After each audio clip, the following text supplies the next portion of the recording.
سبحان اللہ وبحمدہ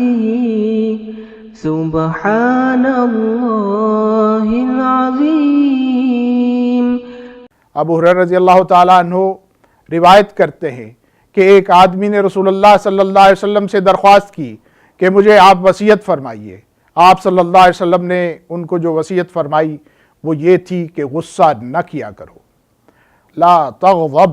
غصہ مت کرو، لا تغضب، غصہ مت کیا کرو، لا تغضب، غصہ مت کیا کرو۔ اس حدیث مبارکہ میں ہمارے سامنے جو بات آتی ہے وہ یہ ہے کہ غصہ کرنا انسان کے لیے نقصان کا باعث ہے، اور خاص طور پہ غصیلے افراد کے لیے غصے سے آپ نے منع فرمایا ہے اور غصے سے اجتناب کا کہا ہے، اور غصہ آنے کی صورت میں اعوذ باللہ من الشیطان الرجیم کا ورد کرنے کے لیے کہا ہے، اور غصہ آنے کی صورت میں آپ نے فرمایا کھڑا ہے تو بیٹھ جائے، بیٹھا ہے تو لیٹ جائے، اس مقام سے ہٹ جائے، کیونکہ یہ غصہ بہت ساری نفسیاتی اور جسمانی بیماریوں کا سبب ہے، اور ہمارے نبی صلی اللہ علیہ وسلم ہمیں نفسیاتی طور پر اور جسمانی طور پر بہتر دیکھنا چاہتے ہیں، اس لیے انہوں نے ان صحابی کو بھی نصیحت کی، اور ہمارے لیے بھی ان کی یہی وصیت ہے کہ ہم بیجا غصے کا شکار نہ ہوں۔ اپنے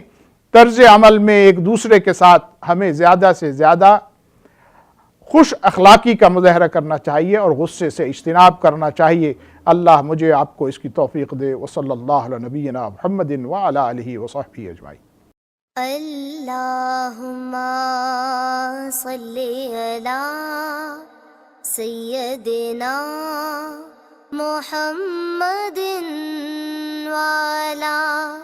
آلہ وصحبہ وسلم۔ اللہم صلی علی سیدنا محمد